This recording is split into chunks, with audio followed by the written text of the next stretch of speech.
Hello to all my friends and family, and welcome to Jim's 5 a.m. club.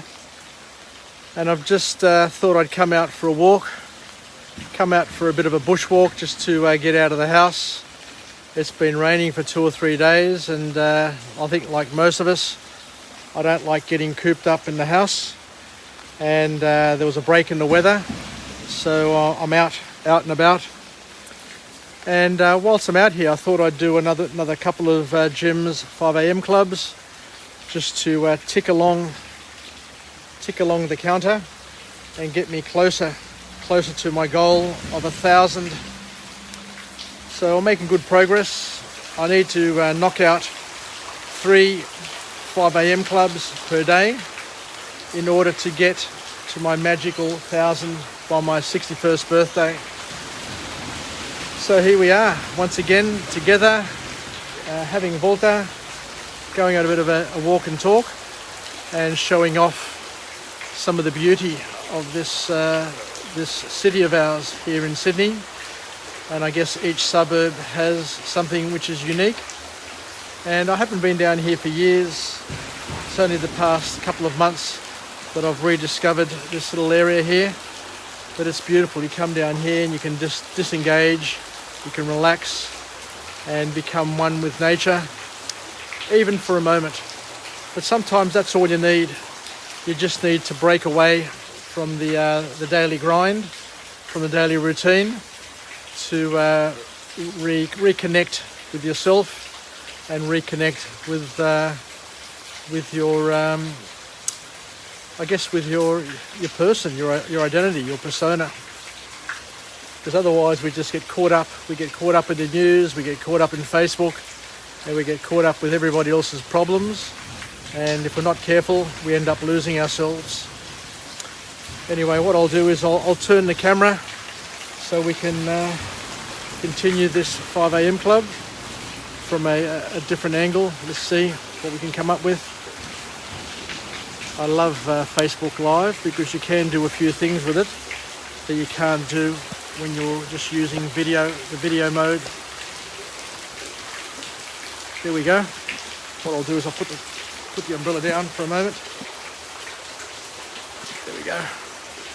Adjust the hat. And here we are.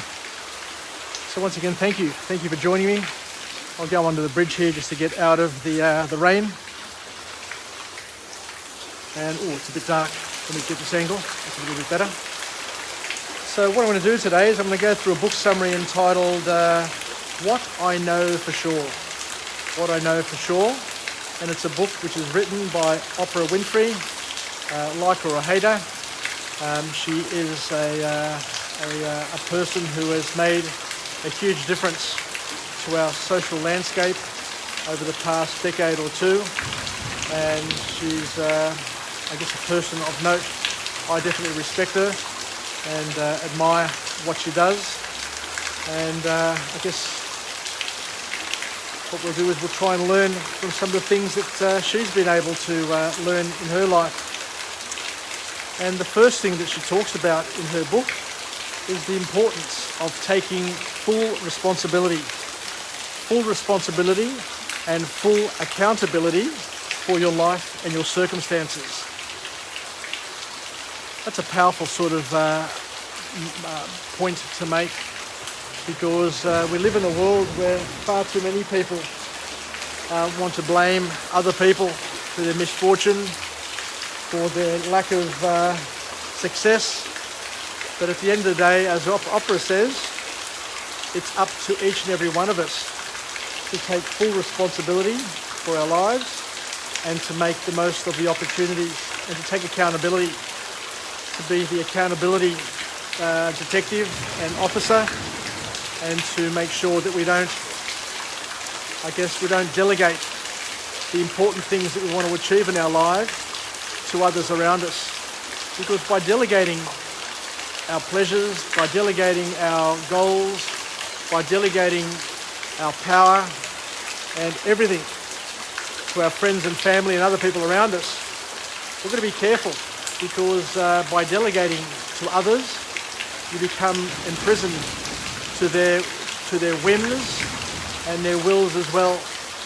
So make sure you take it upon yourself to take full responsibility for your life and to learn, as Oprah says, to enjoy both the big and small pleasures that life affords us.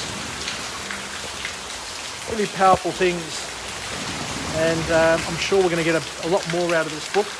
There you go, I've adjusted the camera to get a bit more of a better angle.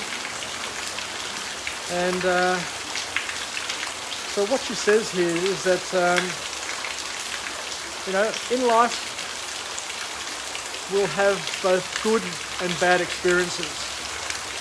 And Oprah here, in her first structured point, says that we need to make the most of both good and bad experiences, but to not let those bad experiences go without learning some valuable lessons. Because bad experiences, according to Oprah, are an opportunity, a chance to build courage, discipline, and determination.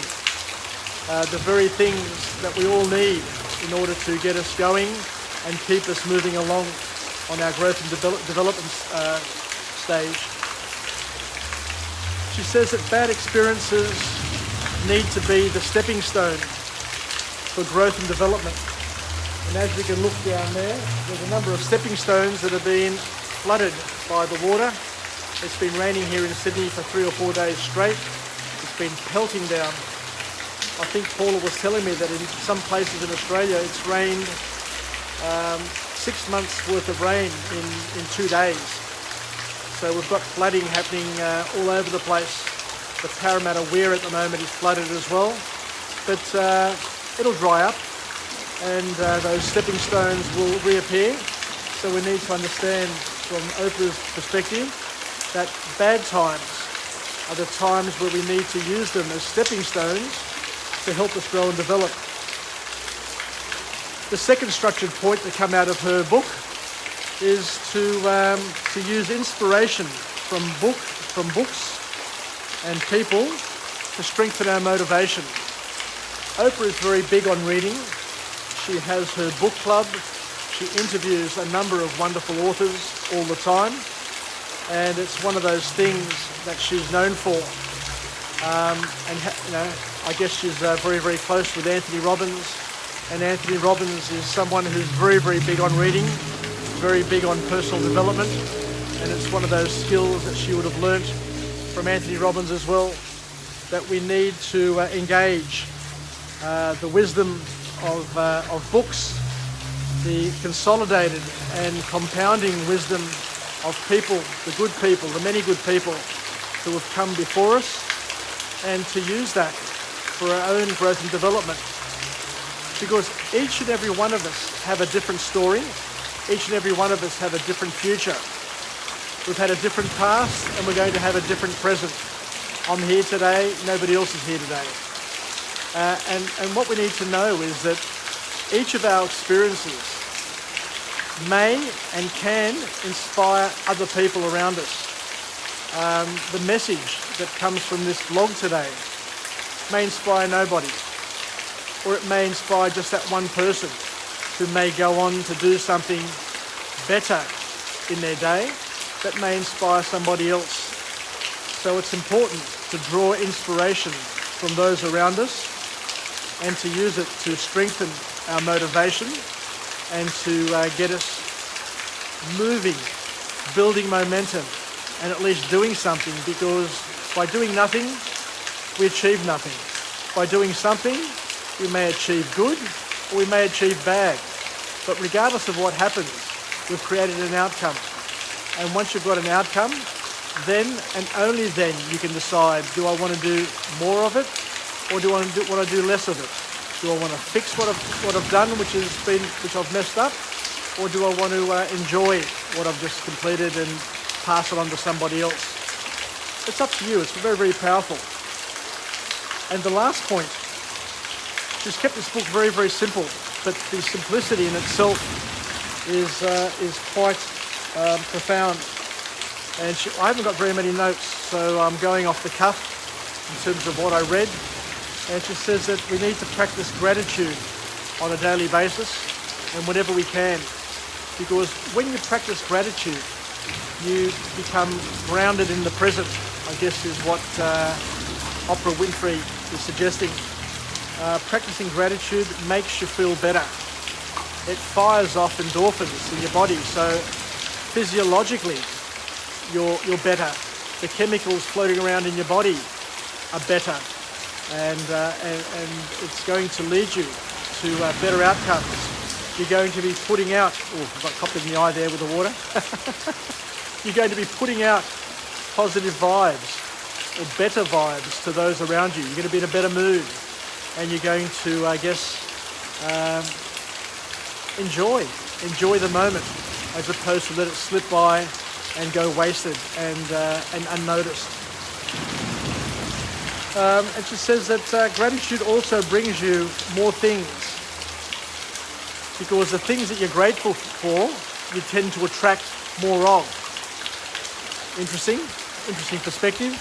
I guess we need to practice it more, and I guess it's realistic, you know, in terms of dream catchers and the things that we focus on. Because at the end of the day, we all become what we focus on, and if you're focusing on things which are positive, nurturing, if you're generating positive vibes and love, then you may be in a position to generate a lot more of that, and by generating it, you may have it come back to you in small ways.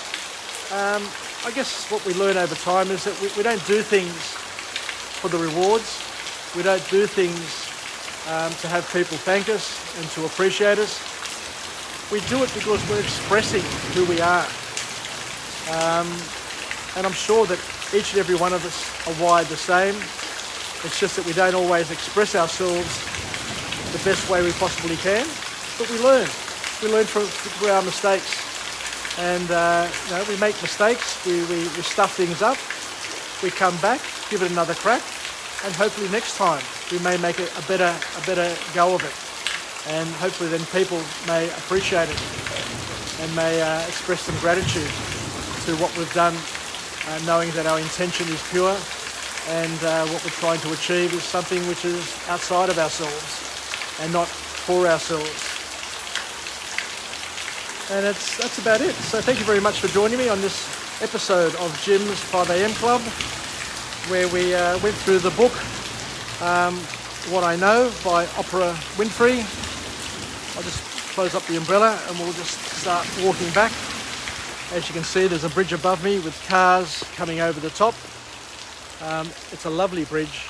I've always loved crossing this bridge, and I remember over the years, I don't know how many times I've driven over that bridge, but every time I go over it and I hear the rumbling of the timber, I remember all of the good times that I've had going home to family, to children, to my parents, to grandparents, to family and friends, and enjoying this wonderful life that I've had. So let's finish off with a positive affirmation. I'm alive, I'm well, I feel absolutely great. To my friends and family, stay connected, stay reasonable, stay relevant, and let's hope that we can take some nice little messages out of this book from Oprah, and learn to be grateful, and learn to do all the things that we need to do to live a simple life, and to learn to enrich ourselves through reading and through other people's experiences and other people's messages, because as we said, we're all pretty simple. We all want the same things in life. We all want to make a difference, a positive difference, and there'll come an opportunity for each and every one of us at some point to be able to achieve that. As long as we maintain the focus, we maintain the purity in our soul, then we're going to have a positive impact on those around us, and hopefully they can also have a positive impact on us as well, so that we can live, learn and pass it on, and we can make the most of each and every day. So thank you very much for joining me. As you can see, it's just sprinkling at the moment, so hopefully this rain will go away. We've had enough, I think. We've had enough. we've had enough rain for this time. The rivers are flowing. The Warragamba Dam is spilling for the first time again since 1990. It's over 31 years ago when my daughter was born. I spoke to my wife earlier, Paula, and she says she remembers the Warragamba Dam overflowing when Artemis was still in her belly. Anyway, take care. Yasas. Filakia from Jim's 5am Club. Ketalema Urwatara. Bye bye. Cheers.